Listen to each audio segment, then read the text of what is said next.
ये देखिए वॉल जो जा रही है उस पहाड़ी के पीछे की ओर जा रही है, ठीक है। और वहाँ से वो नीचे जाने के बाद वहाँ से लेफ्ट टर्न लेती है और वहाँ पर आपको एक गोल्ड डोम दिखाई दे रहा होगा सामने की तरफ। उसके बाद ये टेम्पल्स हैं, उसके पीछे की तरफ जहाँ पे धूप दिख रही है उससे जस्ट पहले वहाँ पे भी वॉल क्रॉस होती हुई नजर आती है। हाँ दिखती है। वॉल जो है उन पहाड़ों के पीछे से होते हुए फोर्ट के पीछे के हिस्से पे कनेक्ट होती है। पूरी 36 किलोमीटर की जो वॉल है वो आगे पाछड़ पर ब्रेक नहीं। ओके, उसके बाद मोस्टली सारे जो टेम्पल्स हैं ये मोस्टली जो टेम्पल बने वो 2nd सेंचुरी के बने हुए, संप्रति महाराज के द्वारा बनवाए गए थे। मोस्टली टेम्पल जो है वो खंडित हो चुके हैं, बट इनके अवशेष आज भी पूर्ण रूप से मौजूद है। अभी आपको क्लियरली दिखाई नहीं देगा क्योंकि फॉग की वजह से। यहाँ से ये शिव टेम्पल है, उसके पीछे एक बड़ा सा पेड़ है, उसके इधर राइट हैंड साइड के अंदर छोटे छोटे डोम्स दिखते हैं। अगर ऊपर क्लाइमेट क्लियर रहा तो आपको वो दिखाई देगा। वहाँ पर एक 52 टेम्पल एक साथ बने हुए हैं और सारे के सारे जैन टेम्पल हैं और जैन में उनको 52 जिनालय के रूप में जाना जाता है। उसके बाद आप ध्यान से देखेंगे, ये देखिए ये नीचे एक ब्लैक कलर की वॉल दिख रही है आपको जी। ये पानी के डैम बनाए गए थे महाराणा कुंभा के द्वारा, क्योंकि चारों तरफ अरावली माउंटेन से और जितना भी बरसात का पानी होता है वो बह के आगे की ओर चला जाता है। तो महाराणा कुंभा ने यहाँ के लोगों के लिए पीने की व्यवस्था और कृषि के लिए ऐसे 7 चेक डैम्स यहाँ बनाए थे, जिससे कि पानी यहाँ स्टोर रहता था। लोग खेती और पीने के काम में मोस्टली इस्तेमाल किया करते थे। उसके बाद आप देखेंगे ये चारों तरफ जो माउंटेन्स देख रहे हैं ये है अरावली माउंटेन। जो अरावली माउंटेन्स है इसकी जो रेंज स्टार्ट होती है वो होती है गुजरात के गांधीनगर के हिस्से से और पूरे राजस्थान को क्रॉस करने के बाद दिल्ली गुड़गांव तक इसकी सीमा है। बट आज की कंडीशन में इसकी मोस्टली जो डेंसिटी जंगल है ऑलमोस्ट खत्म हो चुकी है।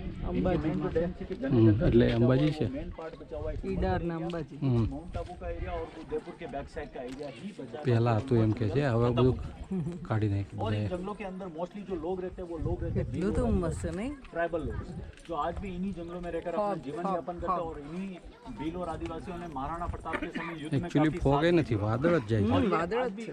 पुरानी कलाओं को जिंदा रखने के लिए आज भी इन्हीं बहुत सी उपयोगशील 3300 फुट 3600 फुट 3500। आपने सुना होगा मेडिकेटेड दोहड़ का नाम सुना? ओढ़ने के काम ओढ़ने के ये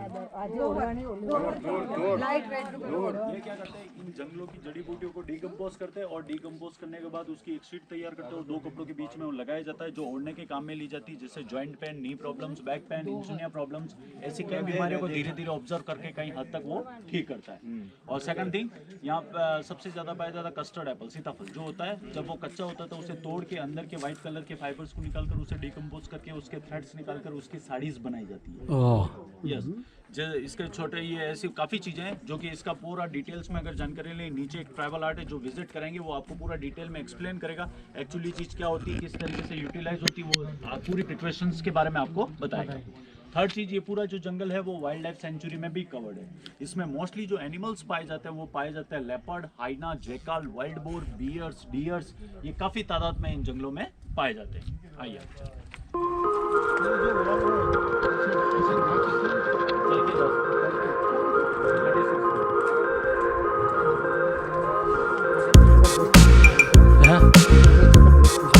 આમ જાય છે એમને આ જાય છે ને બહુ સરસ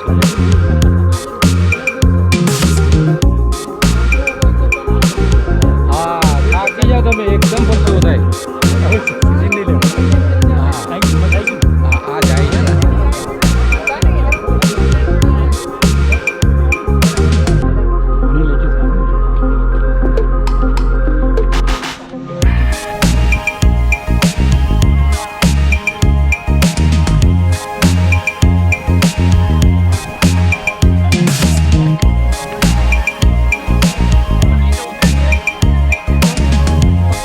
બદલાઈ જશે નીચે ઉતરતી વખતે વસાણી કીધું જેવું તો કે ના ચલો હવે પૂરું કરો હવે પૂરું કરો બોળાએ તો મુંડાવવું પડે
आते आते आइए थोड़ा इधर अंदर की तरफ आओ।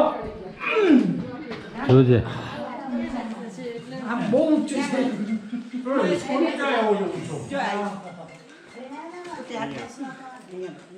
लास्ट पॉइंट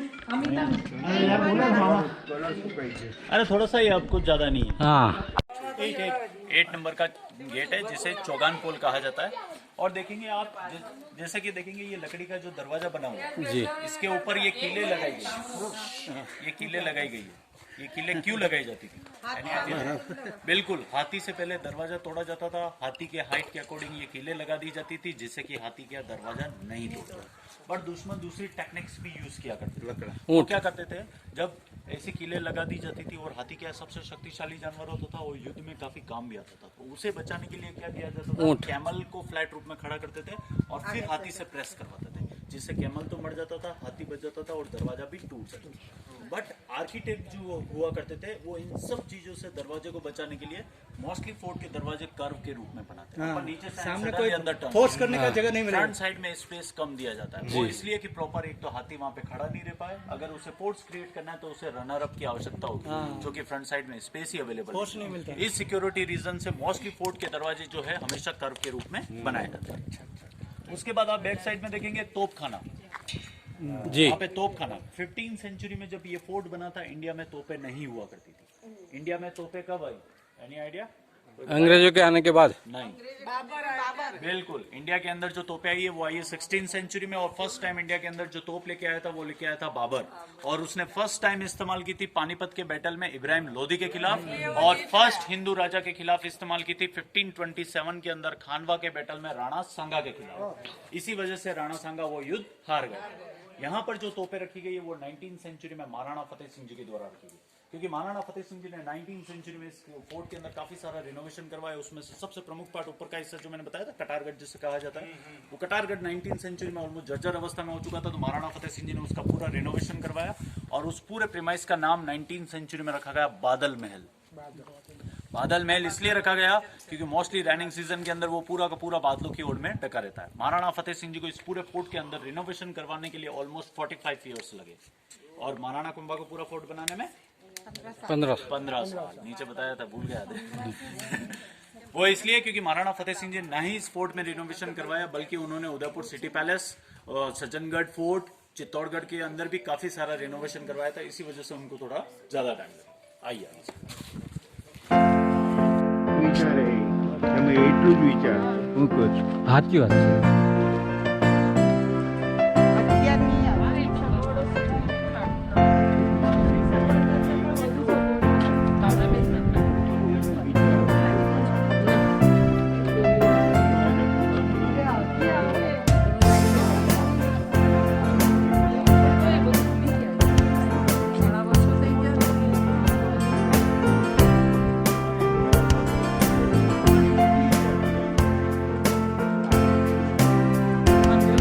પાગડા પોલ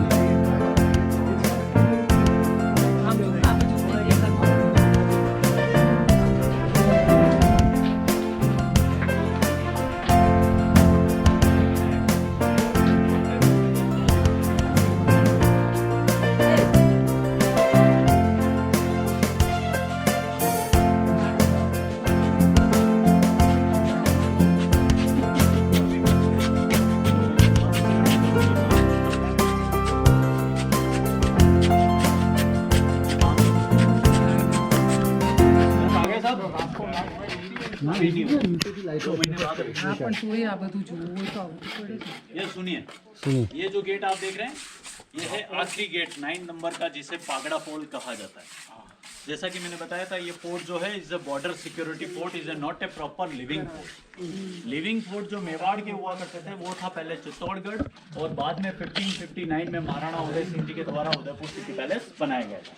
बट जब चित्तौड़ पर अटैक होते थे तो रॉयल्स फैमिली को बचाने के लिए कुछ टाइम के लिए यहाँ पे रखा जाता था क्योंकि ये सबसे सेफेस्ट प्लेस हुआ करता था। और कुछ महाराणा थे जो यहाँ पे रह भी थे जैसे कि महाराणा कुंभा जो जिन्होंने ये फोर्ट बनाया उनका आखिरी समय पूरा यहीं पे बीता था और उनकी हत्या भी यहीं पे की गई। महाराणा कुंभा जो थे एक अजय योद्धा थे, नहीं उनको कोई मार सकता न कोई हरा सकता था, बट उन्हीं के सबसे बड़े पुत्र जिसका नाम था उदयकरण, उन्होंने राजगद्दी के लालच में आकर महाराणा कुंभा की हत्या की गई थी। यहाँ से 2 किलोमीटर दूर एक महादेव का मंदिर है, वहां पर महाराणा कुंभा संध्याकालीन पाठ कर रहे थे और पीछे से जाके उनके बड़े पुत्र ने हत्या कर दी, क्योंकि ये मेवाड़ की हिस्ट्री में सबसे बड़ा कलंकार था। उसके बाद महाराणा उदय सिंह जी जिन्होंने उदयपुर सिटी पैलेस जिन्होंने बनाया था, उनका पूरा बचपन भी यहीं पे बीता था। और महाराणा प्रताप जो थे उनका जन्म भी यहीं पे हुआ था। महाराणा प्रताप का जन्म 9 मई 1540 में इसी हॉल के अंदर हुआ था, जो कि अभी बंद है, गवर्नमेंट के द्वारा बंद कर। तो उस दरमियान जब भी यहाँ पर रहते थे और यहाँ पर कोई गेस्ट वगैरह आते थे तो उनको वेलकम करने के लिए इस गेट के ऊपर उनको पगड़ी पहनाकर उनका वेलकम किया जाता था। इसी वजह से इसको पागड़ा पोल कहा जाता था। अच्छा अच्छा। यस, आप देखिए पगड़ी पहनते, आपने सुना ही होगा पगड़ी पहनते। हाँ। इसका बेसिक कॉन्सेप्ट क्या हुआ करता था? Any idea? सम्मान देना। नहीं वो तो ठीक है, लेकिन ये हाँ ठीक है तलवार या इसका ये इन्वेंशन कैसे हुआ, क्या चीज है? वो तो आपको ही मालूम। देखिए आप देखेंगे सब जगह पगड़ियां अलग अलग होती है। सही। आपने देखा होगा गुजरात के अंदर आप देखेंगे कच्छ भुज साइड में बहुत बड़ी बड़ी पगड़ियां पहनते सौराष्ट्र में। हैं। उसके बाद आप देखेंगे तो जैसलमेर के अंदर बाड़मेर बीकानेर साइड में भी बहुत बड़ी बड़ी पगड़ियां पहनते हैं। उसके बाद आप जैसे इधर जयपुर जोधपुर आएंगे तो उससे थोड़ी छोटी हो जाती पगड़ियां। उसके बाद मेवाड़ सेक्शन में आएंगे तो आप और भी छोटी हो जाएगी पगड़ी। इसका बेसिक कॉन्सेप्ट ये हुआ करता था कि उस जमाने के अंदर जिस एरिया के अंदर ग्राउंड लेवल वाटर पानी जहाँ सबसे ज्यादा डीप होता था, उस एरिया के लोग हमेशा बड़ी पगड़ी पहनते थे। उसे निकालते अच्छा। क्योंकि मोस्टली उस समय लोग जो ट्रैवल करते थे वो हमेशा उस समय लेके चलते थे और उसको पानी निकालने के लिए बेसिकली काम में ली जाती थी। और बाद में फिर इसको टर्बन का इन्वेंशन हुआ है और बाद में इसको धीरे मान सम्मान वगैरह ये सारी चीजें प्रतीक उसके दिया जाने लगा था। अभी तो नमक भी पहनते हैं। आइए, पगड़ी गिर जाता है उसके बाद उसको तहखाने में रखते हैं, जो वहाँ पे उसका इलाज चलता है। वो एंट्रेंस ये पॉइंट है। हाँ। पर इसके अंदर नीचे तहखाना नहीं, वो सेट बनाया गया है। बाकी एंट्री जो बताते हैं वो ये वाली बताते हैं। ध्यान से फोटो खींच लिए, फिर वापस मूवी देखना, उसमें देखना। यस, ये देखिए ये वाला जो सेक्शन आप देख रहे हैं, ये सेक्शन जो बना हुआ है, ये अंदर वाला, ये वाला, और उधर जो देखा आपने, ये नीचे से उधर कनेक्टेड हुआ करता था। ये उस जमाने का 15th सेंचुरी का रेन वाटर हार्वेस्टिंग सिस्टम जो हुआ करता था, पानी स्टोरेज के लिए हुआ करता था। जो बरसात का जितना भी पानी होता था वो और पानी को प्यूरिफाई करने के लिए उस समय मोटर्स वगैरह नहीं हुआ करती थी। तो पानी को प्यूरिफाई करने के लिए लाइमस्टोन, सैंडस्टोन का इस्तेमाल करके पानी को प्यूरिफाई किया जाता था। देन आफ्टर टैंक में स्टोर किया जाता था। ये मोस्टली फोर्ट में आपको देखने को मिलता है, क्योंकि मोस्टली फोर्ट क्या हाइट पे बनाए जाते हैं, तो नीचे से ऊपर पानी लाना मुश्किल होता था। इसी वजह से ऊपर के ही पानी को स्टोर किया जाता था, जो कि खाना बनाने और पीने के काम में इस्तेमाल किया जाता था। सेकंड थिंग, जब युद्ध होते थे तो युद्ध के दरमियान पूरे फोर्ट को सील पैक कर दिया जाता था। न कोई अंदर से बाहर जा सकता था, नहीं बाहर से कोई अंदर आ सकता। इसी वजह से मोस्टली फोर्ट के अंदर ऐसे रेन वाटर हार्वेस्टिंग सिस्टम बनाए जाते थे। आइए,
બધાય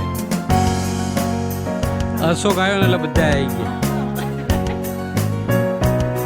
અમે 20 વર્ષ પહેલા આવ્યા ત્યારે નતો આવ્યો તો એટલે જ ને.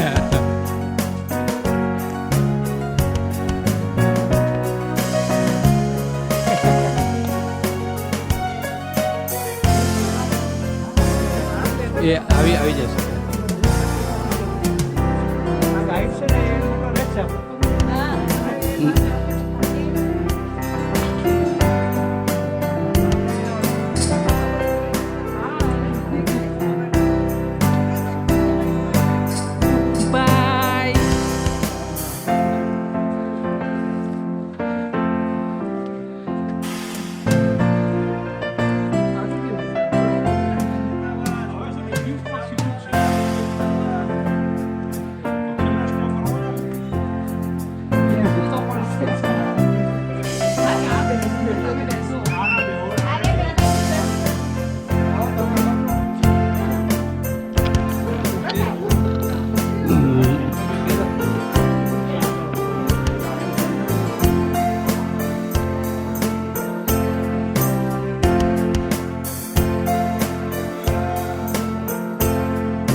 જવાનું એમ? હા છેલ્લું આવી ગયું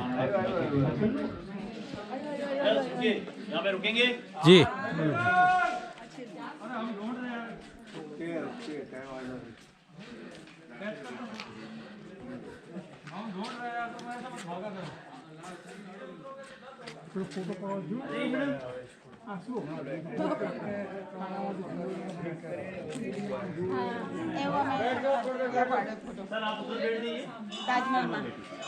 તાજમહેલમાં છે ને પેલી જુલીની બારીઓ ચલો ને તો એમાં